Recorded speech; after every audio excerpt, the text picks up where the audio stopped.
So first, mesdames et messieurs, bonjour. Welcome to this conference brought to you by the USSWEL New Technology Committee of the French Australian Chamber of Commerce. My name is Jerome Fronen, and I'm the General Manager of the Chamber. Before we start, I would like to acknowledge the traditional custodian of this land and pay our respect to the elders, past, present, and emerging. We have attendees online from all around Australia at the moment, but in my case, I'm incredibly fortunate to reside in the beautiful land of the Gadigal and Gadigal people of the Eora Nation. So today, I will not be the one talking, rest assured. We are thrilled to welcome some outstanding speakers with some great expertise in the sector of the cybersecurity and the health industry. So I will make sure to leave them the floor as soon as possible.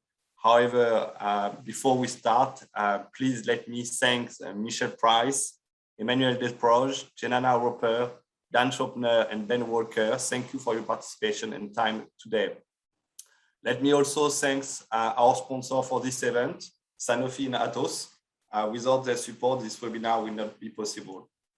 Last but not least, let me thank you, the attendees all online. We are thrilled that so many of you could join us this morning.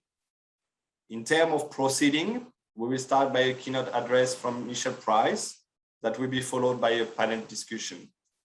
Please, all attendees, don't hesitate to ask questions. You've got the Q&A feature at the bottom of your screen, and Ben Walker, our moderator, with my support, will address them to our panelists.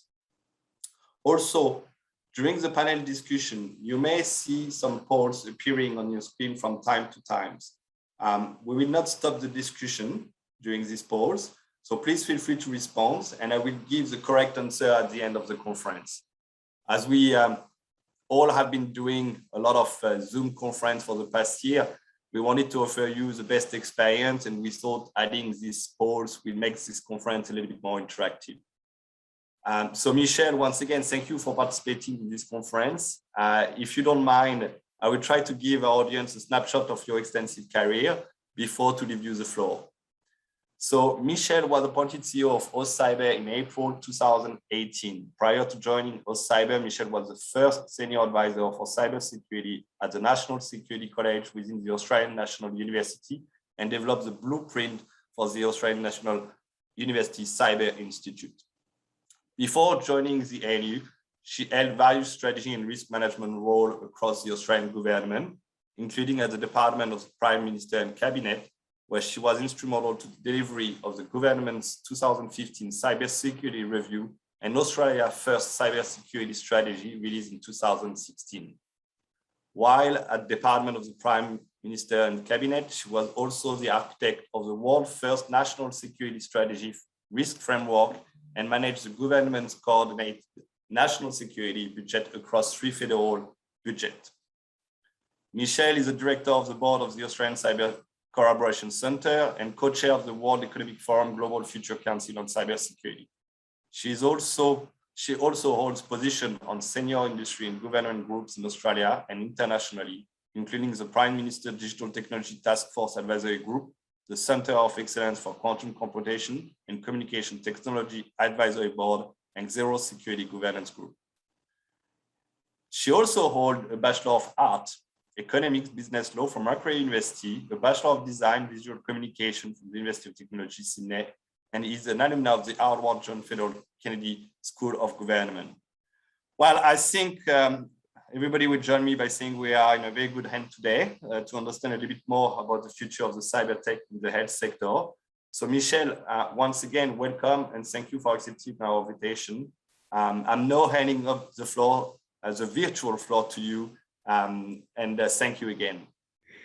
Thank you so much, Jerome, and good morning, everyone. I am not going to do the injustice of a French accent. I did actually study French at school, but goodness gracious, my Aussie accent absolutely just kills the French accent. So I wish that I did have that lovely accent. Thank you for that wonderful introduction, Jerome. It's really great to be with all of you today. And every time I hear that bio read out, I always think, is that really me? And, you know, I just sort of like to say that I did start working when I was 5 years old, but all of it is true. And it's a privilege to be able to hold some of those positions and be able to talk to you today about cybersecurity as it relates to the health sector. Cybersecurity and cyber technologies are things that are very, very close to my heart. My job at AusCyber means that I get to engage with some of the world's most clever people when it comes to developing cyber technologies. If you've engaged with any of the industry here in Australia, but also around the world, you'll know that the cybersecurity industry is one that is a very special industry. All of us are so mission driven and mission driven in the sense that we really do want to see the badness end. And we're one of those industries that would really love to do ourselves out of a job. Suffice to say, though, we're going to be in jobs for many, many generations to come. The rate of malicious cyber activity around the world, of course, does continue to grow.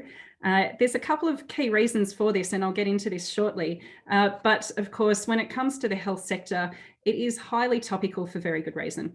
To see what we've experienced around the world over the past now almost 2 years, goodness gracious, and be able to take stock really of where we're up to around our cyber defences and how we do push back against malicious cyber activity. We didn't really need a global pandemic to do this, but unfortunately, of course, as humans, we love a burning platform to be able to move our butts into gear.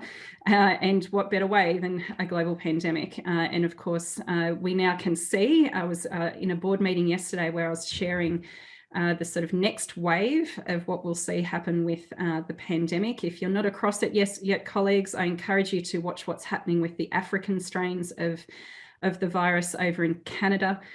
Canada's breadth of ethnicity is very similar to Australia's.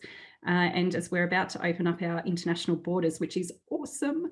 But of course, we do that with a little bit of apprehension around what that might mean for bringing in new strains. Of course, it was international travel that brought the Delta strain to Australia, as it did to every other country around the world. So are we ready? Well, when it comes to cybersecurity in the health sector, we've seen a massive uplift of all of the different kinds of focuses that we need to have around cybersecurity and privacy over the past 18 months. The health industry was one that was really starting to get its head around what cybersecurity and privacy does mean ahead of the pandemic, which is great. But of course, a lot of the infrastructure that sits within the health sector, and we think about the breadth of the health sector, if we think about the way that the Australian Bureau of Statistics defines what the health sector is, it's made up of a whole series of segments. And Australia loves to swap language here. We refer to the aged care sector. Well, actually, when it comes to the structure of the economy, the aged care area is actually a segment of the health sector. So if we think about that in the broad, when we talk about cyber tech in the health sector, we're dealing with lots and lots and lots of complexities. It's one of those key sectors that we can really look at as a microcosm of so many different case studies, if you like, around how cyber tech can both help and hinder the uplift of cyber resilience within an industry. And we also see that, of course, in the health sector, it's a bit like the education sector where it's so dominated. It's very, very driven by human behaviour, like really driven by human behaviour. And of course, it deals with that full spectrum of human life, from pre-birth to post-death. And when we look at the different kinds of things that have happened in the health sector around malicious cyber activity, one of the best examples that I really can give you that has happened in Australia, when I first got involved in the national security side of cybersecurity, which was actually back in 2011. And if you think about what was going on in 2011 in Australia at that time, we were making decisions around blocking Huawei from our core digital infrastructure, hugely, hugely controversial globally, but maybe we had a bit of a crystal ball there. And we were also dealing with some of the issues around Julian Assange and all of the different things that were happening around WikiLeaks. So back in 2011, which feels like decades ago now, you think about what was happening then. Well, I was starting to get into cybersecurity from a policy point of view. And one of the issues that I was dealing with from a law enforcement point of view was actually a breach of one of the Australian governments, and I'm not going to say which one, a malicious cyber breach of their births, deaths and marriages function. And what that meant was that there were identities of yet to be born Australians that were stolen and then sold on the darknet in Europe, and passports were turning up years later using those same identities. And so, of course, when the children, since born, their parents went to get them a passport from the Australian Passport Office, in the system it was showing that they already had a passport, but they'd never owned a passport before. We find the same things happening, of course, around what happens at end of life and the kinds of decisions that have to be made again by family, sometimes not by the individual themselves. And we can see that a whole range of things can happen around malicious interference through digital means of those kinds of decisions. But then also what happens often with the money after somebody does move on, if they've got money, and we see the kind of stereotypical fights that happen between families. Well, those fights can also be interfered with from an institutional point of view, but often it's not actually the institution doing it. Often it's actually a malicious cyber actor pretending to be one of those institutions. Now, if we think about the way in which the health sector then plays a role in all of that, there is a huge hunting ground that happens for malicious cyber actors in all of this equation. And when we think about the application of the research that happens within the health sector around how we try and save lives and how we try and have breakthrough technologies play a role in curing cancer, for example, and the billions of dollars that are going on into the research around curing cancer and the many different types of cancer around the world, you can start to see that this is a massive industry for malicious cyber actors. And in fact, now malicious cyber activity is the biggest economy in the world. It now generates over $5 trillion for malicious cyber criminals every year. This is massive business. And it's why the technologies and the services that are wrapped around them that are the cybersecurity industry have become so critical. So in the health sector, it is an incredible microcosm, as I said. Now, the importance around all of this does come down to how we get the basics right. How is it that it can be a $5 trillion business for all of the sectors across the world, not just health, but you know, that it's such a big business for them? Because we're not doing enough to care about the basics on how we get cybersecurity right. We've done a reasonable job, I think, in the health sector around the privacy side of things. We cared about the privacy side for a long time before we started to care about the security side when it comes to the health sector. But the security side of things, look, frankly, colleagues, we're failing. We are failing.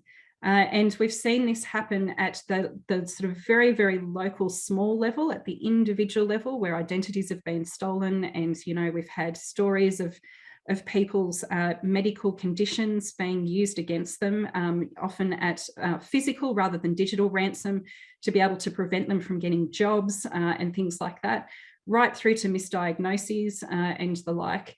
But also at the institutional level, where we have seen cyber attacks in Australia against hospitals. And we've seen this publicly played out in the newspapers in Victoria, where on 2 occasions last year, Victoria's hospital systems, particularly in regional areas, actually shut down. Now, famously, of course, or infamously, there were situations around the NotPetya situation, one of the major cybersecurity incidences that happened a couple of years ago. This is back in 2019, where NotPetya in the National Health Service in the UK actually led to people dying on the operating table. Because a cyber attack was running rife through the system and actually meant that digitally enabled equipment that was being used in operating theatres actually shut down, became unusable. And so like literally just stopped working. And we did actually see that a number of people died as a result of that. So these have real consequences, really genuinely serious consequences. And so that basic hygiene that I mentioned, we can get into what that looks like, but these are things that are as simple and straightforward as making sure that we have robust passwords and different passwords for every instance of what we use in our digital lives. That's both us as patients, as well as the systems that support the patient network and everything in between. That's one mechanism. But of course, there is a lot of complexity in some of these basic hygienes. A lot of hospital systems, for example, and if we think about the networks of specialist health providers around the country and around the world, the kinds of systems that they are now using to be able to affect their services for us to remain healthy or to be treated when we are unwell, including the development of things like COVID vaccines. There are some massive systems that go into this. And of course, we've got some colleagues on the screen today that are well entrenched in some of these systems. Some of them are what we refer to as legacy systems. And legacy systems, which are sort of older technologies, are incredibly challenging to keep pace with all of the different new technologies that get added over the top of them. And when we look at things like patching, keeping the software up to date is incredibly hard to do for some of these legacy systems. So we've got this kind of quagmire of situations going on where the humans are not necessarily doing the right thing to keep our cybersecurity up to speed. We've got systems that make it really hard for us to be able to keep them up to speed. And then, of course, down the middle, we've got a whole series of processes that are not necessarily keeping pace with how we engage with the technologies that help us do the jobs that we need to do. So there has been a proliferation around different types of cyber technologies that can help the health sector get on top of this. And, not least a lot of them coming to fruition over the past 18 months. But still, when we look at it, we need to see this through the lens of digital risk. So we hear a lot about cyber risk and how cyber risk is more than information security risk. If we think about those kind of apertures opening up, digital risk enables us to really see things in totality. And I'm going to finish my remarks before we get to the panel session by thinking about how we can see this as a set of opportunities. I've painted a pretty dark picture here, but there is a whole range of opportunities that we can see in this. And so digital risk and how we manage risk, if we think about the risk world, risk is not just about downside. There is, of course, upside risk and engaging with risk proactively. What are the opportunities that we can see if we become trusted businesses, trusted as a result of us doing cybersecurity and privacy well, and being more trusted than the colleagues next to us that might be more behind or have a lower risk posture than us, as a market advantage of how we gain more customers. Now, that's a bit of an industry-focused way of doing it, but whatever rises the tide around how we get cybersecurity done better. But digital risk, I think, is how we can have a pretty clear view around what risks we will tolerate. Will we tolerate a death on the operating theatre table? Will we tolerate a password being compromised? And everything in between, versus the risks that we'll actually engage with by taking on board new technologies that can do better at being more efficient and effective, even if those technologies are not necessarily tried and proven over many years. We don't have many years here. We have sometimes seconds. So I think at this point, I pass to you, Ben, to moderate. Thank you, Michelle. Wonderful. Thank you very much for that address. It was a little bit scary, if I'm honest with you, and a little bit frightening. But it just shows the importance of this topic. And thanks to Jerome and FACCI for putting on this event, because it really is such a critical topic and topical topic, I suppose, a subject at the moment. I think, personally, I'm really passionate and really enthused about what's happening in this space. I think we've got great opportunity, as you talked about, Michelle, to really make a difference to people's lives and maybe prevent some of those clinical incidents that you talked about. So, it's fantastic to be here today. So my name's Ben Walker. I'm a Director of Cybersecurity at Deloitte.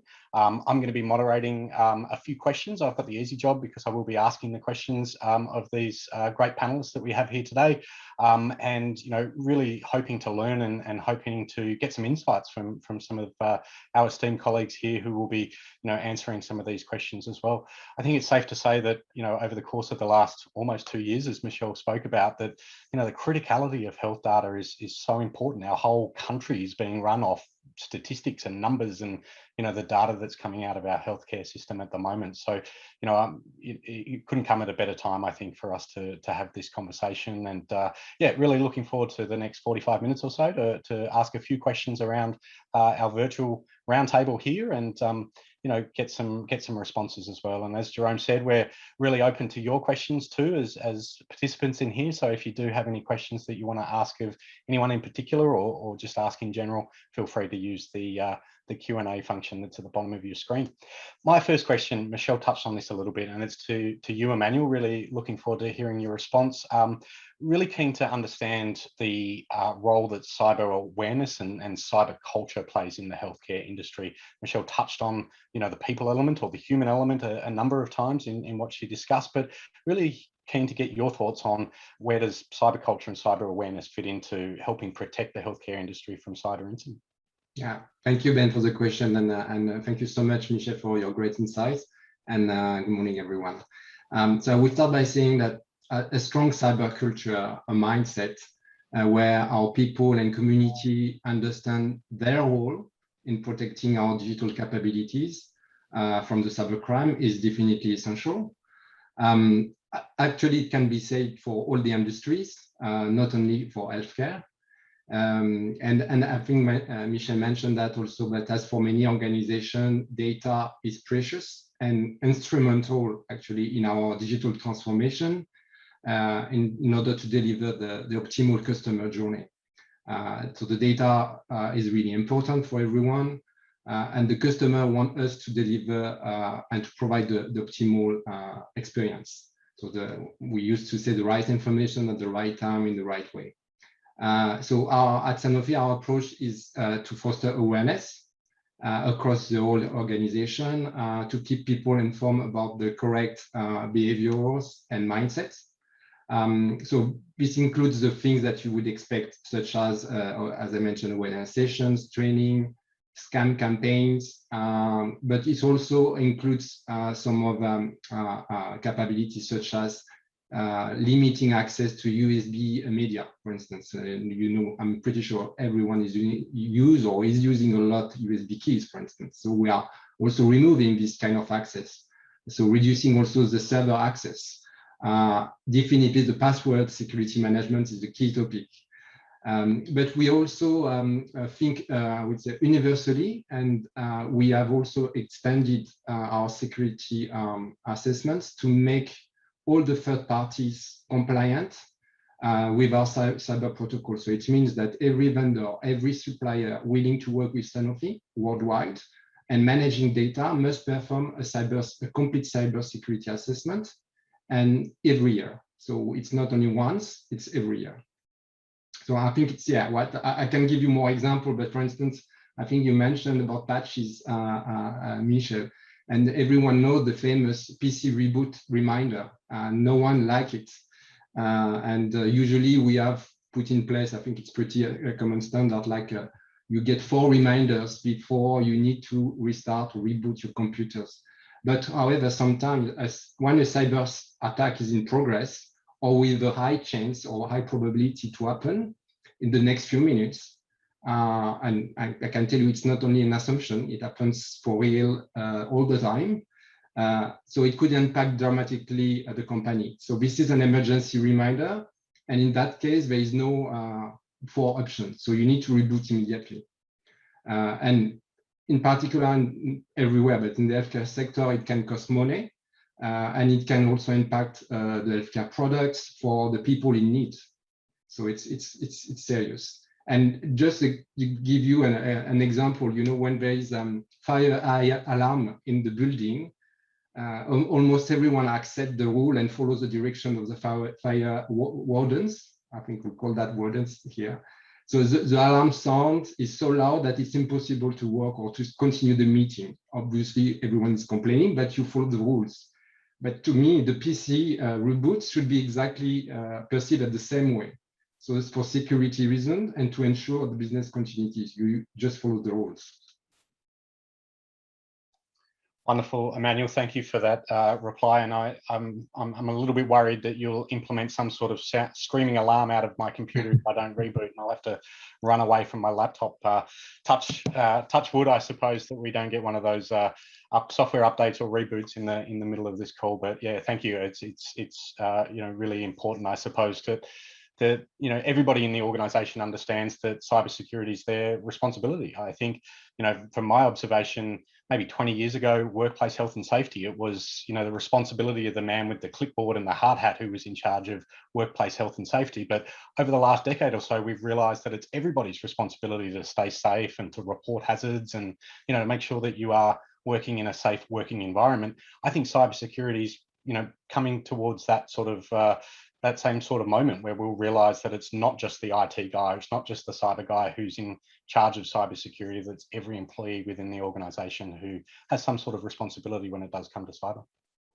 Great, thank you for your response, Emmanuel. My next question, I want to move on to Janana from Schneider Electrical. Janana, I know you guys are at the forefront of some of the advancements in technology from healthcare technology and healthcare equipment that we see rolled out there. You do some amazing work. Over the last few years, we've seen this kind of convergence where medical equipment and your IT networks are sort of coming together, more closely aligned, and we have medical devices, I suppose, which are connected to the internet as well. With that convergence of information technology and operational technology, what impact does that have on cybersecurity in the healthcare sector? Thanks, Ben. Great question. Look, I think every healthcare, and judging by these discussions today, a really great understanding in terms of how important cybersecurity is.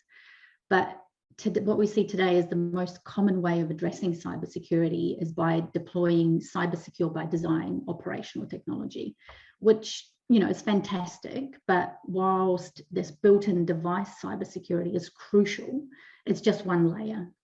The second layer, which is arguably more complex but is equally essential, is the network layer. And this is where this IT-OT convergence happens. And this layer is where all those IoT devices you mentioned, Ben, that's where they all communicate, where all the data that's captured within a building is turned into this insight. And as Michelle earlier mentioned as well, this network layer is really different for every organization, and really changes constantly, because as the new IoT devices are added, the old ones are decommissioned, the whole landscape changes. Also, those OT replacement cycles will span much, much longer than the IT replacement cycles. So we end up, organizations often end up running some outdated, really much less secure software versions as well. So really, when you have this environment then where this IT and OT worlds converge, what that means is it really impacts the total risk, because the surface area and paths for this attack have now increased significantly. So really what this means for us is we now need to take a much more holistic approach to, how we secure our facilities. So when we look at it from a technology perspective, for example, this means all of these different security tools, the different platforms that both IT and OT use, they need to be brought together in a very holistic, converged, sort of integrated design. It also means we've got to apply multiple cybersecurity frameworks as well. And from a people perspective, and again, a few of you have touched on this, people is very important. We really need some strategies and frameworks how we manage this shared cybersecurity responsibility. So I'd say, Ben, getting that framework and the design right is critical when there's dealing with this IT-OT convergence.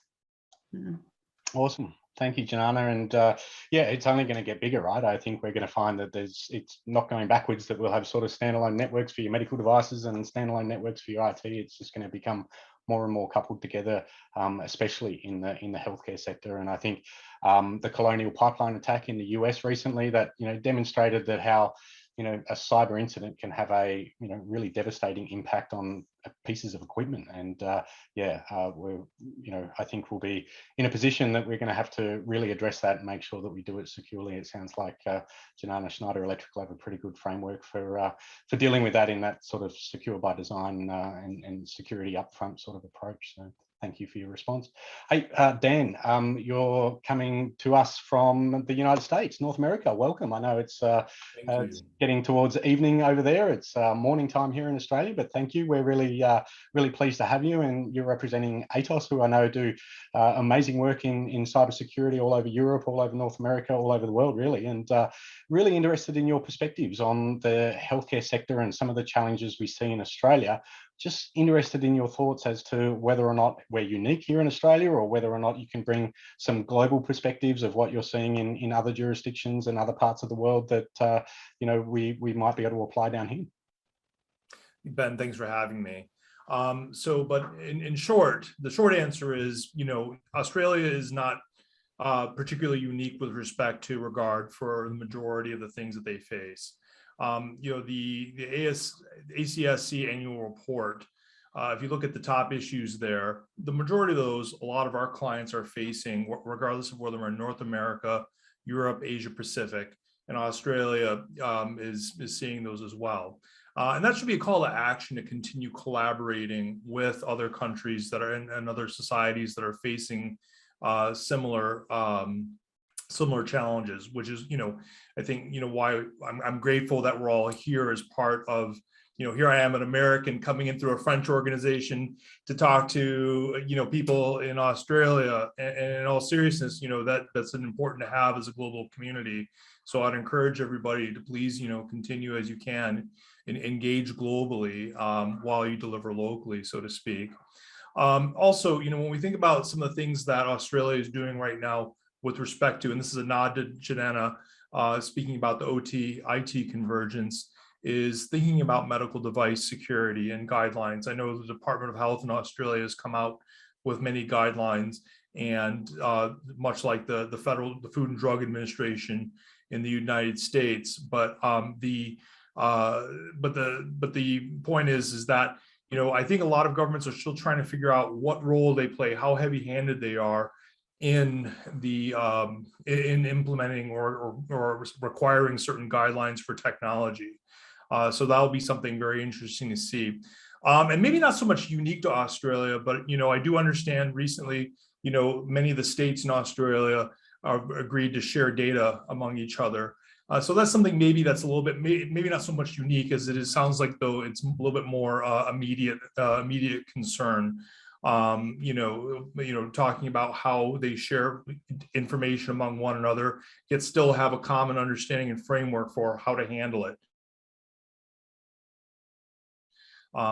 Another significant aspect is the existence of a regional player who has a very strong cybersecurity capability for exploitation, and that's China. That's something the United States has dealt with. I'm not picking on China; it's the games that nations play. On the other hand, though, and this is not necessarily even about national security issues, but about intellectual property. Michelle made mention earlier of the importance of research that takes place in the medical community, and also the distinguishing between security and privacy, those are really great points that she brought up. And it's really relevant because, when we think about intellectual property, sometimes that's the last thing, at least in my experience, on a lot of hospital administrators' mind. They're more worried about getting a big fine from the American government if privacy is violated. So, that's a significant consideration. As cancer research is completed, pharmaceuticals are developed, even agriculture. We've had a massive transfer of agricultural knowledge from the United States abroad due to some of those issues. But finally, some of the takeaways, thinking about these for the digital healthcare executive are thinking about zero trust postures, making an assumption about environments, even the internal environment, as to being an environment that's hostile, and making sure that you have a never trust, always verify posture. The next principle I would say is counting on data to leave the enterprise. We have a saying last year in Atos, and maybe, who knows, we may bring it back to life this year. Data is leaving the enterprise and it's only getting ... better, not worse, better, meaning that it's an economic necessity for data to be stored in clouds, stored in devices, and shared with business process outsourcing partners. And that profile should be embraced, but it should also be embraced with proper planning and security controls, which leads into the third, is thinking about this largely application-driven environment that we're in. And then the fact that, quite frankly, DevSecOps, a lot of the scientific principles of DevSecOps are really old, 20, 30 years old. What's different is the playing field, if you will, the environment that demands faster releases, is spread across cloud platforms, and needs to respond more rapidly to the market. And to the security implementers in the audience, I would say customers are going to demand security that will not impact their speed, scalability, and user experience. So, so those are three things that can't be compromised on because the customer, and in this case, ultimately the patient, everything from their comfort to convenience to actual lively ability to live will depend on being able to answer those. So that's kind of what I see as some of the things that are very common and immediate to the Australian environment. Excuse me. Thanks, Dan. It sounds like challenges we're facing here in Australia aren't necessarily unique. And I mean, we have some nuances here that, you know, probably a little bit different around our policy and our regulation, and maybe even the size of the geography that we have down here. We're a fairly sparsely populated country with people sort of spread out in a lot of areas and a lot of people living rural and remote. But it sounds like, you know, overall we're facing very similar challenges to what you're seeing in North America and in other places around the globe as well. So yeah, thank you for your insights. It's really great to get perspectives from, you know, outside of here. We can obviously be focused on ourselves here in Australia a little bit, but it's really great to get some of that international perspective. So thank you for your response there, Dan. My next question is to you, Michelle, and you've kind of touched on this in your opening address, but I'm really interested, you know, with your national role and your role that spans a number of different sectors and industries across Australia. I'm interested in your thoughts on where does healthcare specifically stack up with regards to cyber maturity, to the threats we're facing, the number of incidents we're having. Where does healthcare sit in, you know, in those different industries? Great question, Ben. Thank you. Look, I think if you were asking me this question pre-COVID, I would have said that healthcare is actually surprisingly a long way behind as an overall industry. You know, I think when we look at organisations like Schneider, there's always been in the sort of more equipment space a pretty strong understanding of what digital risk and sort of, you know, cyber implications are. But when we look at all of the sort of things around the equipment, you know, it was probably, you know, I'd say in the bottom third of the Australian economy around having a robust cyber posture. Fast forward to today, that's not the case. You know, the health industries have done a huge amount of heavy lifting over the past couple of years. And, you know, I think the kickoff for this was probably, if we look back, it's always great to look back in hindsight. A lot of it actually started with what, you know, the immediate layers that sit on top of the equipment layers, which is around, you know, sort of the extreme shortage that Australia and other remote, in a trade sense, remote countries experienced around protective equipment. So, you know, the sort of PPE side of things. That led to a whole series of questions that were then being asked from a policy point of view around, okay, we've started to figure out that this thing called COVID-19 is a bit nasty. We're probably not going to be able to get away with dealing with this with current vaccination regimes. What would happen if the vaccination development process was attacked? That was probably the first cyber-specific question that was asked at the macro level. So from that, we then saw a whole series of mobilizations happen around the health industries that meant that there was this increased conversation. And in some ways, it felt like it was overnight. It wasn't. But, you know, in COVID years, as we now experience and live, it happened over the course of about 6 months in the middle of last year, where we saw this really rapid increase in discussion around what the cyber implications were of COVID and the intensity of focus around the health sector in our country as well as across the world. And of course, a lot of it was generated from this sense of shortage, not being able to access, you know, all of the things that we needed to be able to deal with the pandemic, and not just the kind of headline things around vaccines and ventilators. There was so much more to it than that. But, you know, these kinds of conceptions around it being more than just the data, we saw this massive uplift. So where we're sitting today for the health sector and all of the industries that sit within that is now well and truly in the top third of focus. I wouldn't say that the overall risk posture is in a place where you can say it's kind of world beating in the sense of an industry compared, or a set of industries compared to others. But certainly there are all of the right kinds of steps being taken to see a significant overhaul of the risk posture from a cyber perspective in the industries. There's still some significant challenges that are being faced, particularly in areas like aged care, that really are sort of, much more people intensive in the care that's provided than in other parts of the sector. But we see just such, when I compare it to something like the education sector, for example, which is equally, as I said in my opening remarks, sort of people focused and people intensive, it's had its equal share of focus. It's not been in the headlines anywhere near as much as what the health sector has been, but foreign influence has been something that has been running rife as a set of risks, using cyberspace as the main vector during lockdowns. And also, of course, the sort of the way in which different countries have had to deal with online learning and the rapid uptake of that. Massive exploits happening from a malicious cyber perspective across that space. They are far behind compared to the health sector now in terms of that uplift around cyber awareness, but then also transitioning from cyber awareness into cyber practice. So great strides being made.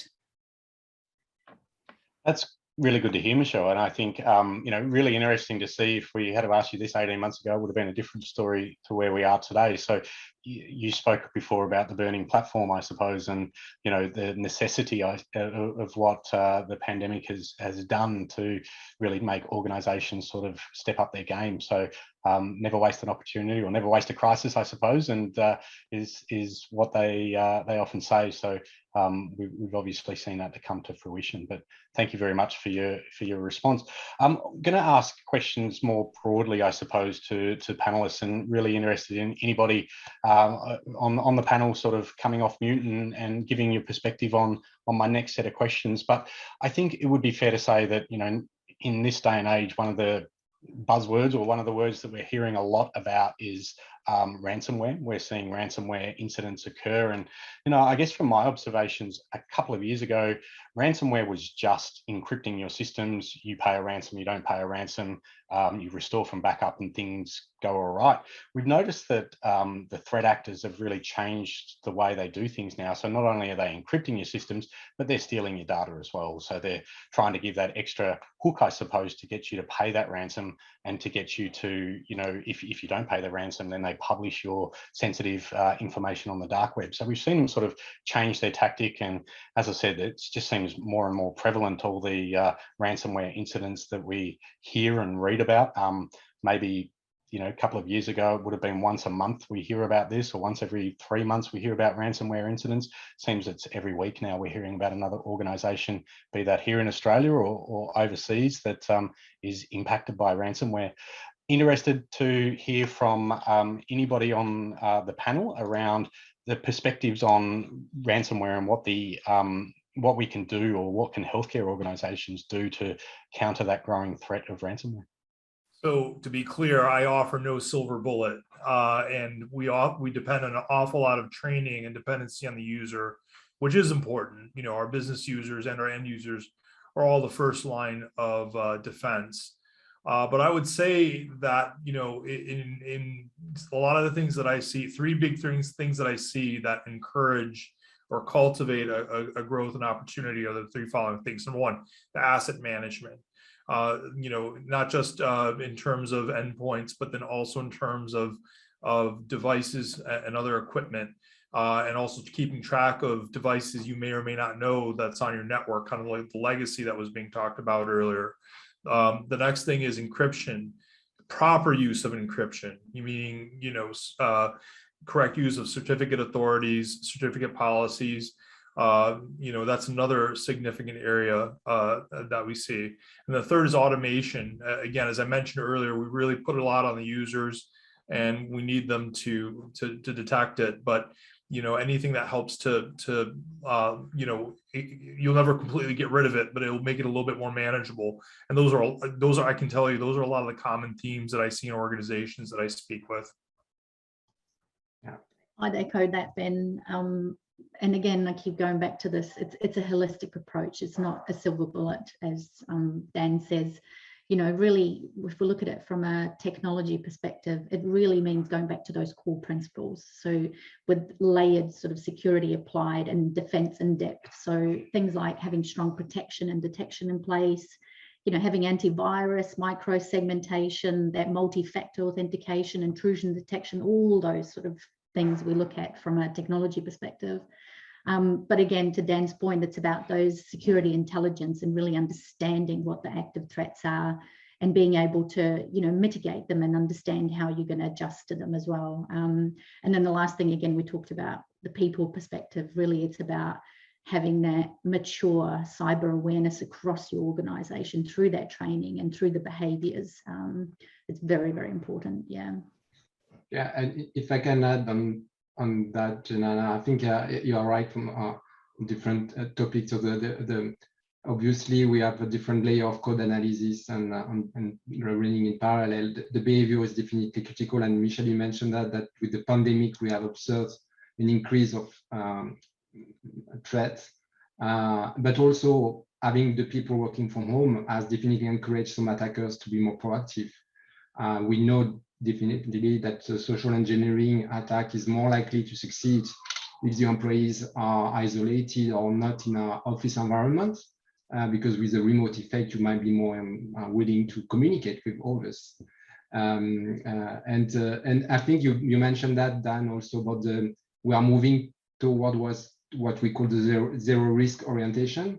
So it means obviously there's a different layer of tools that you mentioned, Janana, to protect. There's awareness, the training, and actually we are also having different programs by level of organization, starting with the executive committee and the top management, training about false identity, using the CEO identity to try a few things, procurement teams, and the risk is really different depending on the person in the company. But also, I think it includes, as I mentioned previously, to remove access to USB, password security management with different layers, and making sure you need to regularly update your password. And more or less the zero risk is to limit the leakage of malware beyond user awareness. And it's balancing this with the access the people need to do their job. So I think it's also a shift in the how we manage security. In the past, obviously you got your laptop, but everything was kind of open. Now you are more and more digital tools like Office 365, for instance. So, but you need to add overlay of security and making sure you give access only to the people what they need to do their jobs. And of course, there's that whole issue and debate around whether or not if you do get ransomed, do you pay? Yeah. So in the interest of time, I'm going to do a little bit of cross promotion. I hope Jerome and the team don't mind. I've got AusCyber I host through AusCyber a monthly podcast. It's called AusCyber Unlocked, OZ, Cyber Unlocked. And myself with Marcus Thompson. If you don't know who Marcus Thompson is, he is the inaugural head of information warfare with the Australian Defence Forces. He retired at the end of last year in that role, and he now runs his own cyber consultancy. Marcus and I have on our September episode of the podcast talked about this very specific issue. There are instances where even in the health sector, we've seen organisations in Australia pay the ransom. Now, it's not illegal, but of course it is creating proceeds of crime. And we will likely see legislation be introduced at some point in the near future around whether or not it will be legal to pay the ransom or not. So if you are a victim because you haven't been successful in being able to get the sort of hygiene side of things done to prevent the attack, and absolutely ransomware is almost always preventable, as we've heard. You know, if you do get attacked through this particular style of attack, there's lots of considerations as to why an organisation might actually indeed decide to pay. So have a listen to that. It'll sort of raise some questions in your mind and think, oh God. So exercise, get in there and exercise your strategies. Michelle, I haven't listened to the podcast, but I've written it down that I will do that once, maybe after I finish work this afternoon. I'll download that and have a listen. But, you know, I actually got asked the question by a CEO of one of Australia's biggest healthcare organisations last Wednesday afternoon. He said, should I pay a ransom if I get hit by an incident?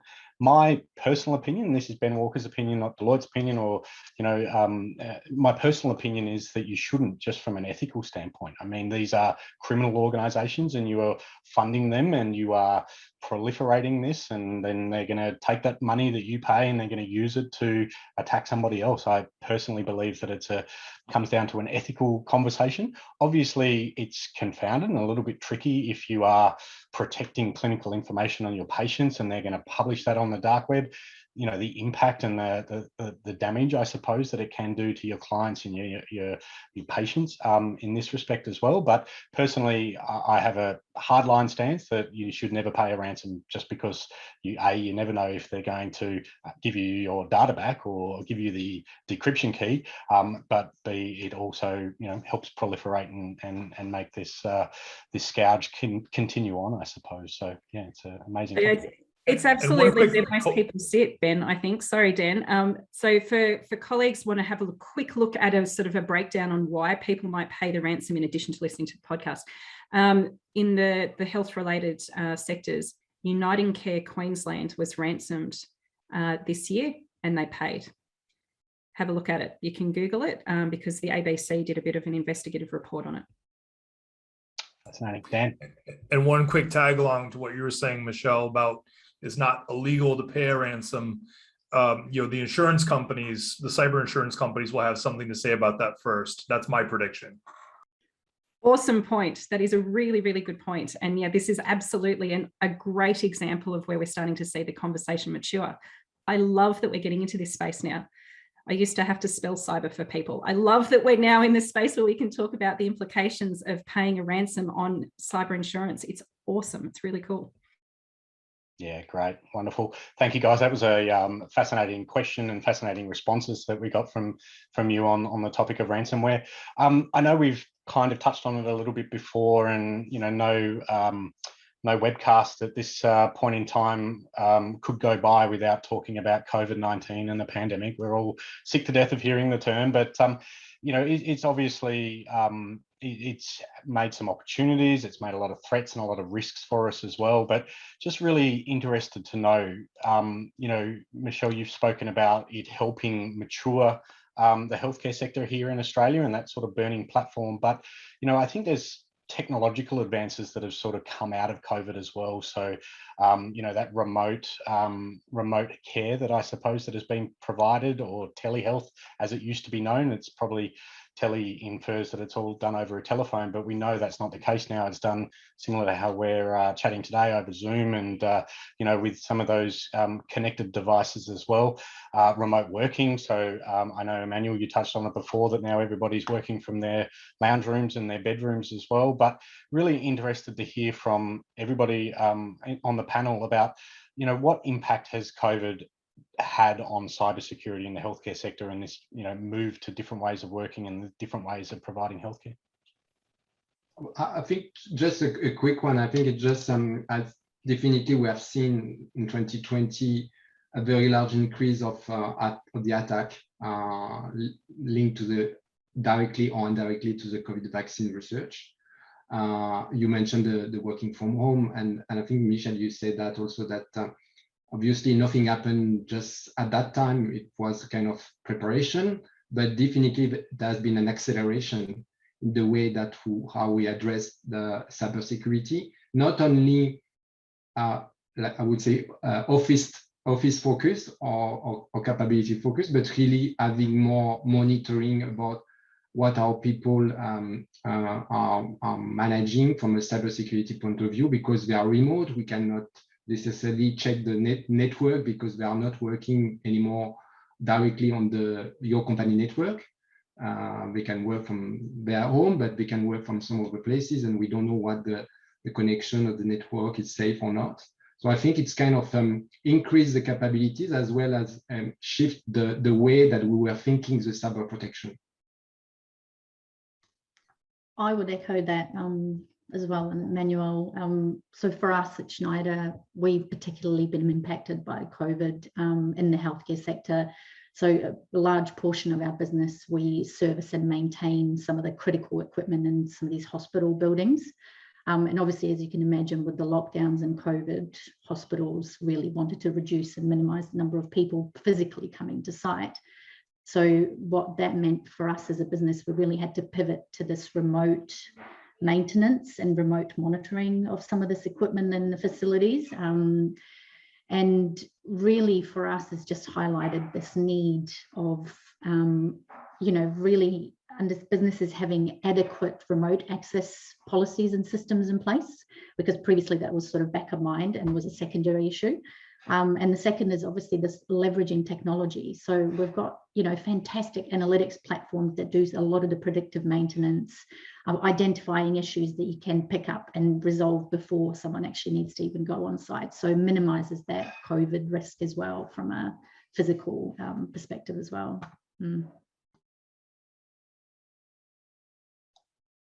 Awesome. Any other thoughts, Dan? How has COVID changed the delivery of healthcare in North America or any other countries that you're familiar with, and what has that done from a cybersecurity or a risk point of view? So, a lot of the executives I've spoken with, said, I'm sure as everybody else's experience, it accelerated their telehealth plans a little bit faster that they anticipated. It's not that they weren't on the radar, not that they weren't thinking about it, but it was kind of a catalyst. But I think one of the most interesting comments I've received is, we see it as kind of something, we talked earlier about risk and opportunity, and it's pushed a platform for us to innovate on. What are the things, if we are taking the big step for therapeutic and diagnostic delivery remotely, what else can we do with it? What can we do to take advantage of this part of the opportunity? So I thought so I mean, I know obviously COVID is, horrible, but on the other hand, what birth can we give to innovation out of this? And that's how some of the executives are dealing with it. That's terrific. Thank you for that insight. And yeah, obviously we mentioned before, we've really got to take the silver lining, I suppose, out of what this has meant. It's meant advancements, but it's also meant, obviously terrible disruption to us. We've just got to make sure that we advance securely. And like Janana spoke about what they're doing at Schneider Electric, or is making sure as we do implement these new advancements in technology to provide, quality clinical healthcare, that we do it in a secure manner right from the word go. Hey, I've only got one more question for you as a panel, and then we've got a few questions that have come through in the chat and a few in the Q&A. We've got another 15 or so minutes to sort of cover off before we sort of move into some of those things. But I'm just really interested in a roundtable from each of you, Dan, Emmanuel, Michelle, and Janana, around what is the one key takeaway? If you could, if you're speaking to CEOs or CIOs of healthcare organisations or anyone really in the workforce, what is your number one key takeaway that you would give people when it comes to cybersecurity and what they should be doing? We'll start with you, Dan. Yeah, I mean,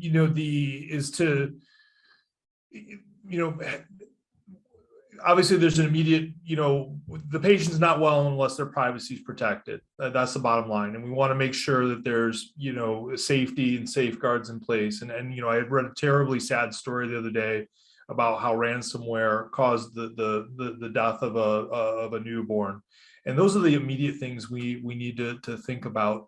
But in the bigger picture, the broader picture, not handling the cybersecurity also deprives us of innovation, and the courage to kind of move ahead, beyond. I mean, maybe not literally speaking, but figuratively speaking, from paper charts to really something that represents a full digital ecosystem of diagnostics and delivery for patients. And I think that if cybersecurity professionals like us and any of those in the audience, can play our role in providing something, again, as I mentioned earlier, that don't compromise user experience, increase the speed, and also, make sure that it's scalable. You'll be supporting potentially those next innovations.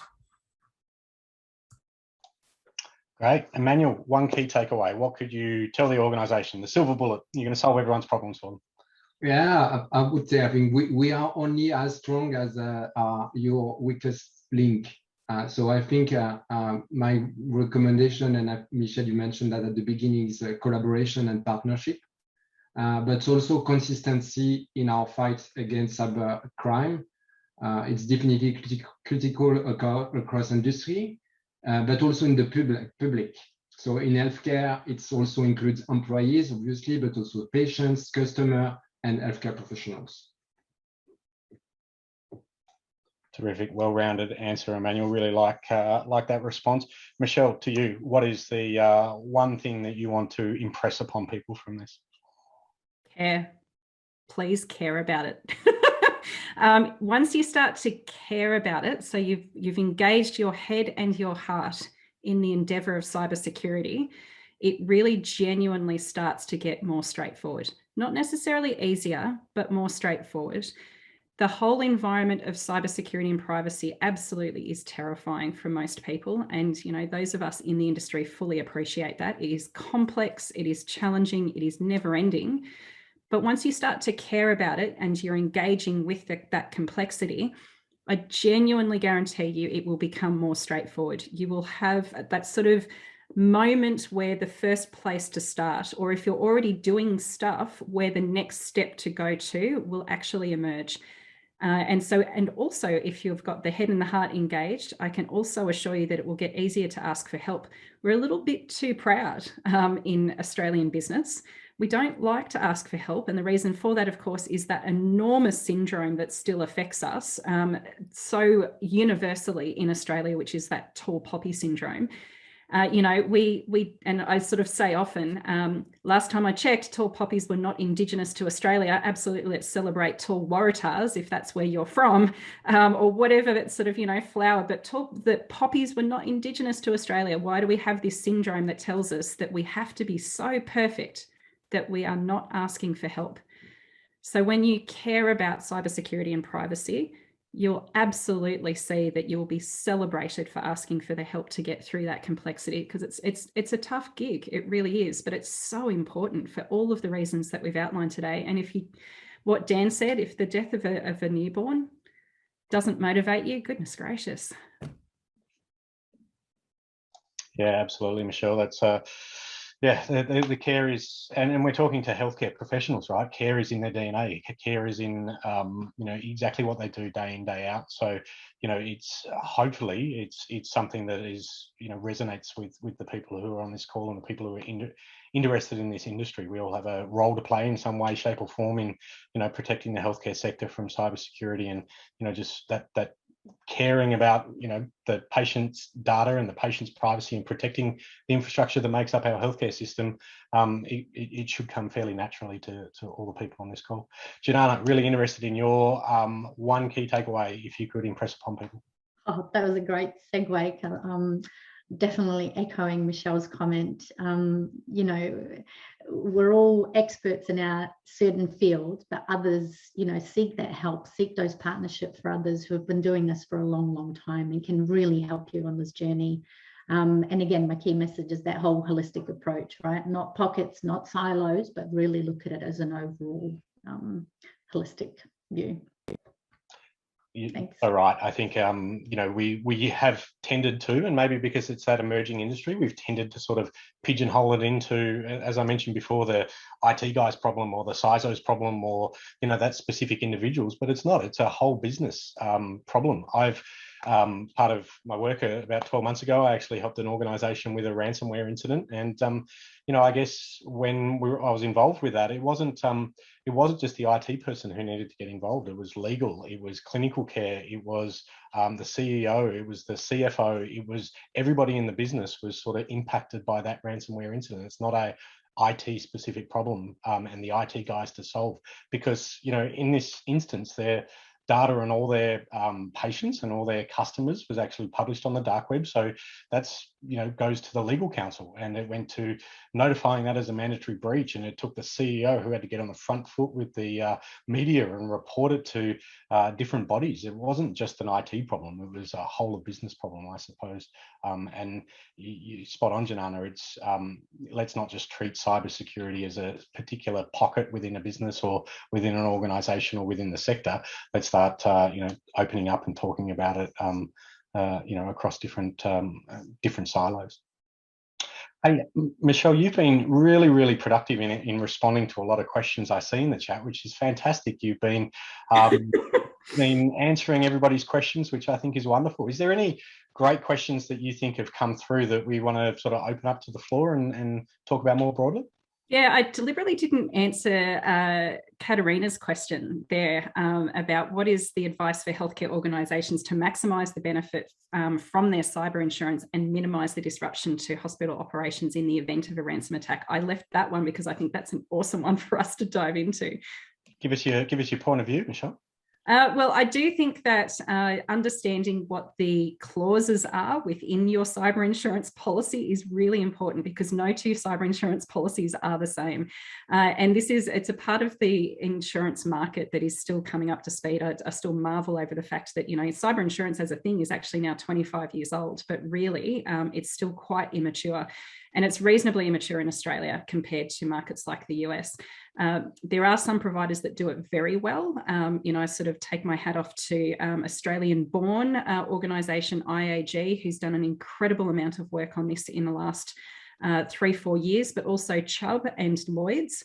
They're probably the three agencies or firms that are doing this very well, where it's not just about business continuity, that the protection side of things and the steps that you take to be able to mitigate the impacts of an attack in whatever form it might take are actually considered. Other forms of cyber insurance are very specific, and you'll find that often it's a bit like, the bushfire insurance or the flood insurance, that it doesn't actually cover much of what you need to be able to recover in full or return to normal post-attack. So that's really, really important as a place to start, is to look at, what your insurance does cover, because then, of course, you can maximize it through knowing what tweaks you need to make to the different kinds of strategies that you engage with to be able to manage your cybersecurity in that holistic way. We've heard that a lot today, haven't we? Holistic. You can't really get away with cutting corners on cybersecurity and privacy. So from my perspective, that's how you can minimize the disruption, is knowing what your policy contains, taking steps to fill those gaps in your policy with other kinds of mitigations, but also actually just addressing cybersecurity in the first place, because no matter what insurance you've got, it's not actually going to cover you if you've done nothing to manage your cybersecurity risks. Great, and it was a wonderful question from Katarina. Dan, I know you spoke about cyber insurance before. Really interested in your perspective from North America and your views on cyber insurance. Sure. So, one of the things that I'd recommend to anybody using policies, make sure that that you're analyzing the policy closely and the clauses, and make a relationship between them and major cybersecurity standards, ISO, or even NIST, Risk Management Framework, or NIST 853. The point is, you need to be able to have a metric, a way of measuring and manifestation of the things that you're doing. So if there does come to be a claim, it makes it much clearer in the relationship to the policy. Now, the companies that were mentioned earlier, Lloyd's, Chubb, I can't remember I think it was an Australian one. Those are clearly, the ones that appear to have the most maturity in that. But that said, whenever, I read cyber policies, there's, in my opinion, and I'd be interested to hear from the other panelists, there's still a lot of room for interpretation. And I think one way of handling that is by, matching the clauses against the control policy. It's a little bit of work, admittedly, but if you get into a conflict where they might not pay a claim, one of your best bets may be to say, hey, we've done this against an authoritative standard, audited it, measured it, and and who knows, at that point, me, I'd be at the lawyers, I figure it out. But I would say, that would be a consideration. Yeah, I'd echo that, Dan, and just say, you know, the old saying, prevention is the best form of protection, should be your first go-to, and assistance, and fall back on your insurance policy should you need to. Yeah. Yeah, awesome. Thank you, guys. Really appreciate that, and great question from you, Katerina. Raphael posed a question, and Emmanuel, I might throw to you. Sounds like awareness is key. Any WIN initiatives you could share to create awareness about cybersecurity, other than the fire alarm coming out of your laptop when you need? Yeah, and actually there are many things you can do. Obviously, I mentioned about awareness session training, so you can do that at scale. You can do that from the executive committee to your own teams regularly. You don't do that only once a year. It's a regular training. But what we've done also, and I can give you some figures, we do regularly, without going into much detail, but we are doing regularly at Sanofi global phishing campaigns. It just remind me what you said, Michelle, at the beginning, that we are not completely secure or something like that. It's almost 90,000 users across the globe. Still 17%, so 17, open all the attachments in June this year. So obviously the objective is to the zero risk doesn't exist, but the closer we are to zero, the better. So it still means that, because our kind of target was 5%, but we are at 17, which is too much, still too high. So clearly having global phishing campaigns, and I think it's good to have global ones, or at your company level, not only locally, because it helps also the cybersecurity team to benchmark and to help to see where we need to focus our energy and time. Yeah, I think it's important to have regular campaign like this, not only just to test people, but also to help them. So it means, for instance, to have a complete program. When you click on the attachment, you receive a dedicated, personalized messages asking you to follow a training and asking you to raise your question, concern. And we have seen over the past year a shift. Now, even if we do even internal communication with kind of email that looks a bit suspicious, we receive so many questions from employees about, oh, I received something a bit weird, should I open it? So I think the right behavior is here, but again, we shouldn't only rely on people. We have also to put in place other measure, go to towards the zero risk that Dan and we mentioned also today. But yeah, there's many things you can do, but you need to have you need to dedicate time on that, because a lot of preparation. Yeah, absolutely. Look, I've heard of an organisation here in Melbourne where I am that actually every month they appoint a cyber champion. So they reward good behaviour, which I think is really good, because most organisations have taken that punitive approach in the past, that they wrap you over the knuckles when you do the wrong thing, or click on something that you shouldn't. I really love the change in mindset to actually promoting good behaviour. So there might be an employee that's reported something suspicious, or they've identified something that they see as a security risk and they've escalated it correctly. And then, once a month they give them a gift voucher or a certificate, and they actually promote them as their company cyber champion. So I really love that pivot, that take away that punitive approach, or take away the stick approach and move towards more of a carrot approach. I think that's really good, and it's just going to lift that culture up. Awesome. I've got a question for you, Michelle. I've heard recently that for whatever reason in cybersecurity, when you have an incident, you seem to be you're the victim, but you seem to be blamed. You seem to have your name put up in media and in press, and you seem to be, your fingers pointed at you, but you're actually the victim of a crime. Why do you think that is, that we still have this mentality here in Australia that the victim is the person that seems to be, painted as the bad guy? Oh, so good. Thank you, Ben. I love this topic. And if you're interested, colleagues, on this week's Q&A, I think is Q&A now on a Thursday night. But this week's Q&A is actually focusing on online crime. And Alistair McGibbon, who used to be the head of cybersecurity for the Australian government, is one of the guests, along with Julie Inman-Grant, who is the e-safety commissioner for the country, and a couple of other panelists as well, I think including Christina Keneally. So that's going to be an interesting one.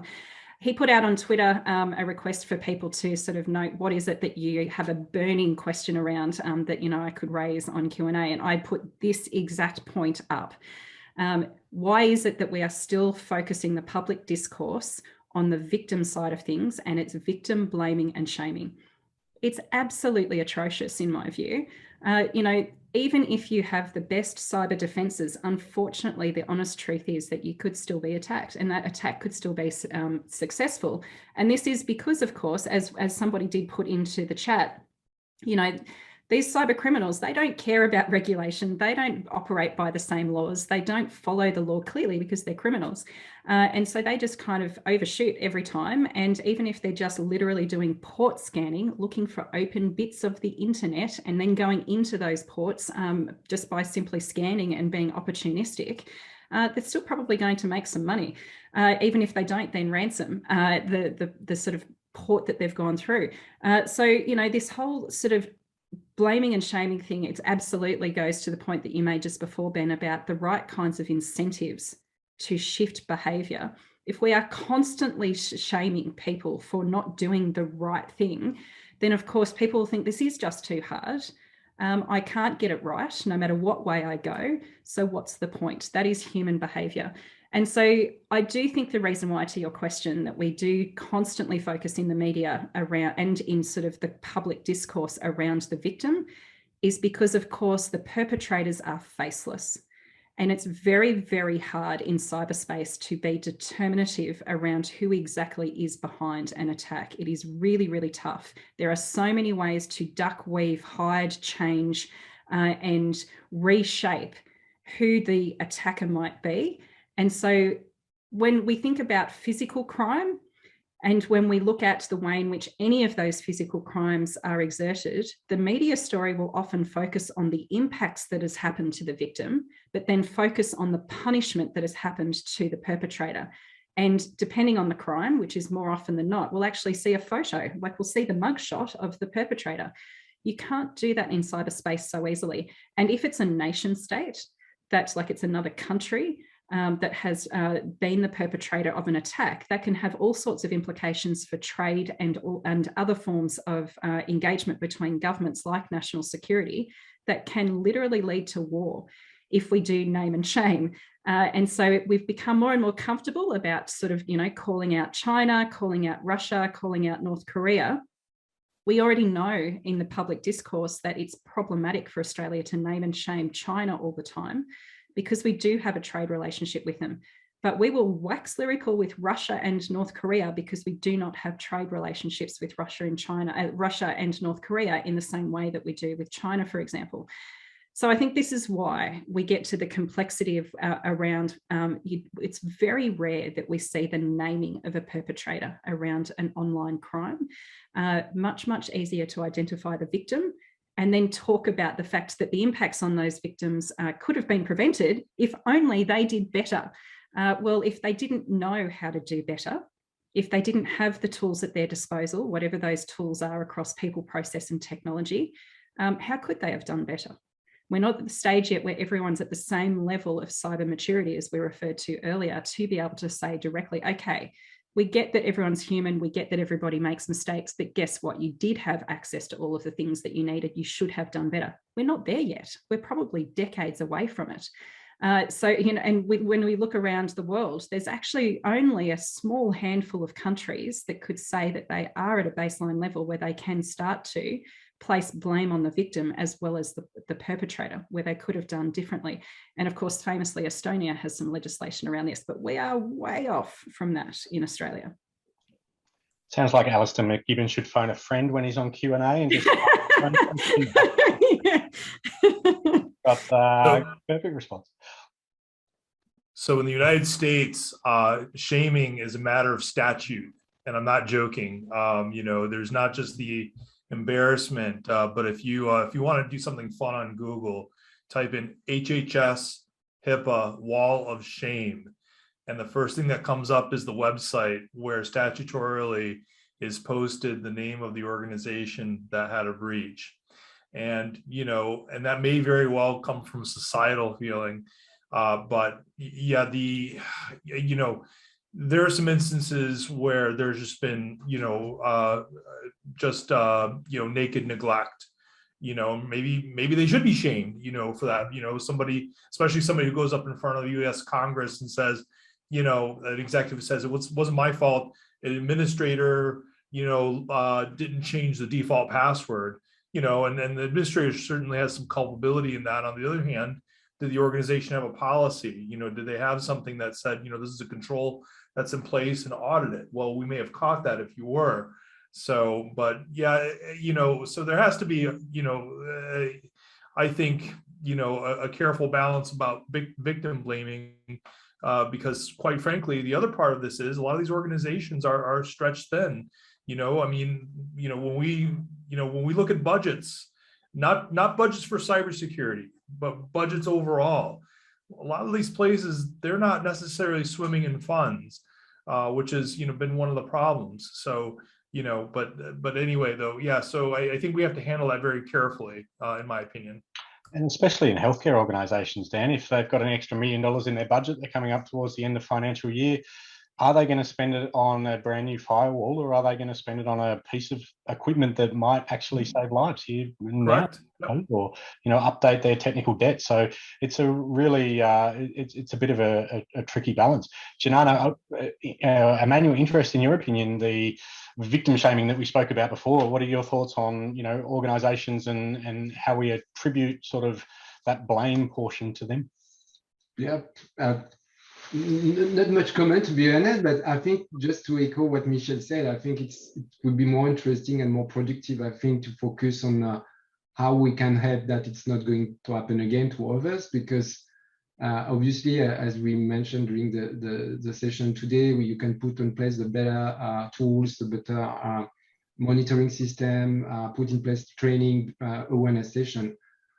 It's a race against the hackers and the organization that want to beat the threat against you. So I think it's a continuous improvement. I think it's important that we are in this mindset, that it's not because you have done your training or not because you put in place a new security system that is done. No, you need to go again. And I think it's just, I had a quick question for Michelle, because I saw that you were a strong advocate for increasing diversity in the cybersecurity workplace. So, and you mentioned at the beginning that it's important to innovate all the time. So how do you think we can foster more diversity in the cybersecurity space, also to bring in more innovation? Great question. So yes, we do heaps of work at Cyber around this in conjunction with our fantastic partners at the Australian Women in Security Network, AWSN. And the key thing here from the get-go is that my view is that it's not just about diversity of what we see, it's also diversity of thinking.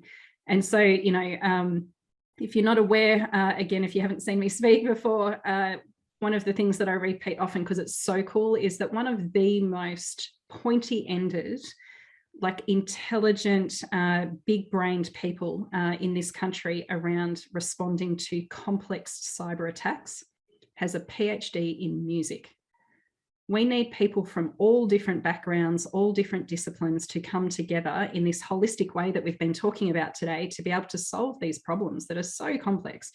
Why is a PhD in music so applicable to cybersecurity? Patterns. Pattern analysis, being able to understand how an attacker came in and what they did, what they took, if they took anything, did they manipulate the information while they were there, all of that kind of stuff. Pattern analysis is awesome in being able to do that. So diversity of thinking is really, really important from the get-go, but absolutely, of course, cybersecurity has traditionally, like lots of other tech-based industries, been very male-dominated. And also because it's come out of national security, it's also an environment that tends to be dominated by Caucasians because of security clearances. So I'm very happy to call out these things. Others aren't able to, but I will. So there's a lot of initiatives that we've been involved in and are still involved in now in making sure that we do provide a sense of what great looks like for an industry that is truly diverse in gender, age, ethnicity, neurologically diverse, and also diversity of backgrounds and skill sets. And so some of the greatest ways that we can be able to provide that diversity is to be able to foster a pipeline of people wanting to come into the industry. Now, this is a cute little trick, everyone, and I don't really mind if I get into trouble for this trick. Cybersecurity absolutely is everyone's business, as we've learned today. And so actually the cybersecurity industry, when we look at it in the broadest context possible, is the entire economy. In the healthcare industry, we know that it's actually one of those industries that is the reverse. It's female dominated. Awesome.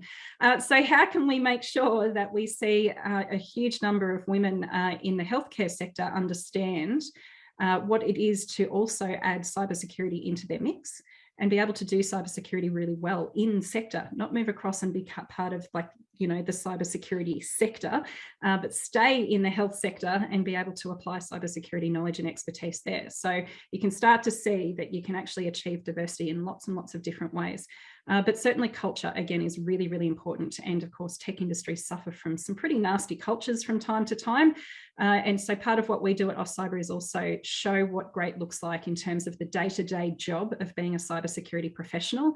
And part of what I do in my job is actually go around to workplaces and help call out in a positive way where there are cultural sort of negatives that can prevent not only women coming into the workplace in the first place, but actually then staying in the workplace. And some of those workplaces are actually universities. And when we think about it, a student's workplace is where they study.